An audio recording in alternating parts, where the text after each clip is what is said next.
Mari kita sama-sama menyimak video dari kelompok 8 yang berjudul Konsep Dasar Komunikasi Kelompok. Saya akan share videonya ya. Tunggu sejenak. Oke.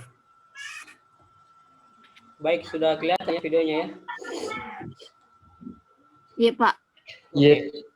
Baik, mari kita sama-sama mendengarkan presentasi dari kelompok 8 mengenai konsep dasar komunikasi kelompok. Bismillahirrahmanirrahim. Assalamualaikum warahmatullahi wabarakatuh. Nama saya Ayu Rahma dan teman saya Muhammad Imran. Kami dari kelompok 8 ingin memaparkan materi tentang konsep dasar dan sistem komunikasi kelompok.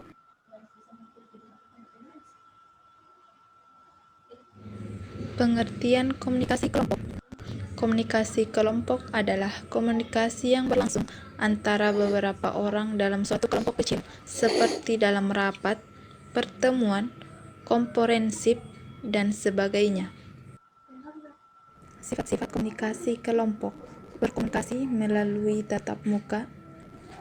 Kelompok memilih lebih sedikit partisipan.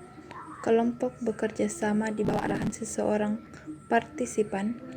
Kelompok membagi tujuan atau sasaran bersama. Anggota kelompok memiliki pengaruh atas satu sama lain. Klarifikasi kelompok dan karakteristik komunikasi. Kelompok primer dan sekunder.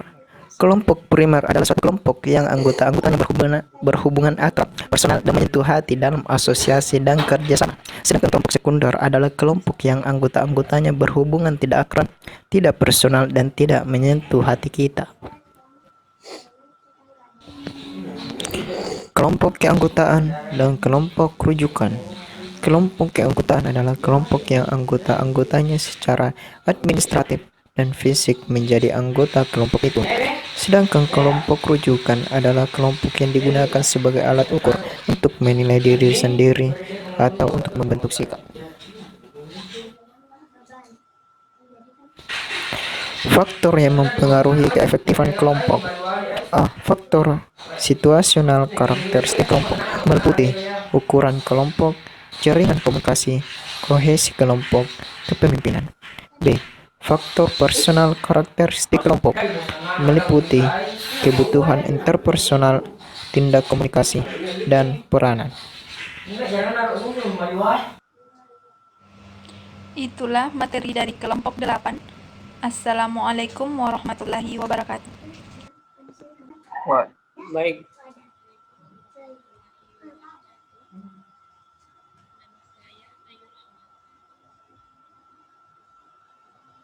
Baik, sambil Ari kembali forum ya.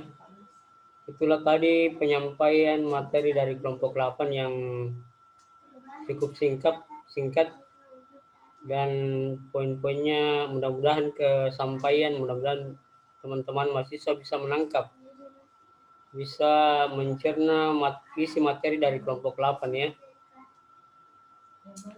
Dan nantinya boleh didiskusikan di grup WhatsApp mengenai hal-hal yang tidak atau kurang jelas atau yang belum dipahami oleh mahasiswa lain. Saya pikir juga mahasiswa lain ini sudah membuat ringkasan materi ya, jadi setidaknya adalah acuan dasar memahami apa yang dimaksud komunikasi kelompok. Jadi materi komunikasi kelompok ini sengaja saya masukkan dalam silabus, sengaja saya masukkan sebagai salah satu materi dari pertemuan kita agar supaya fenomena psikologi komunikasi itu kita bisa melihatnya bukan hanya pada tataran individual, tetapi lebih luas lagi. Psikologi komunikasi ini bisa kita lihat gejalanya, bisa kita lihat fenomenanya dalam konteks komunikasi kelompok. Jadi dipahami ya seperti itu. Saya ulangi bahwa gejala atau fenomena psikologi komunikasi bukan hanya pada level individual, bukan hanya pada tataran individual seorang manusia atau seorang mahasiswa, tapi bisa juga kita lihat dalam konteks fenomena komunikasi kelompok. Ini menarik sebenarnya ya, karena komunikasi kelompok ini gejalanya ya sebenarnya disinggung oleh kelompok 9 ya. Mana kelompok 9? Belum ada ya. Salah satu gejala dari komunikasi kelompok itu akan dijelaskan oleh kelompok 9, tapi sayangnya ini kelompok 9 belum ada konfirmasi ya. Maksud saya gejala yang dimaksud adalah prasangka kelompok. Nah, ini menarik. Teori prasangka sosial dan identitas sosial itu adalah salah satu fenomena komunikasi kelompok. Jadi berkaitan sebenarnya antara materi kelompok 8 dan kelompok 9. Sedikit saya menambahkan, karena kelompok 9 belum masuk, saya menambahkan sedikit yang dimaksud dengan prasangka sosial. Prasangka kelompok itu kalau kita lihat dari sudut pandang psikologi komunikasi, ada tiga variabel ya dalam teori prasangka kelompok. Variabel psikologisnya maksudnya. Yang pertama adalah dari sisi kognitif, afektif, dan konatif. Jadi ada 3 ya.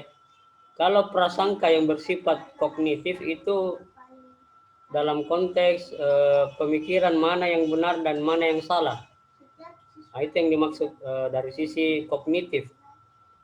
Kalau prasangka yang bersifat afektif itu lebih cenderung kepada menilai seseorang atau beberapa orang itu dari sisi suka tidak sukanya ya.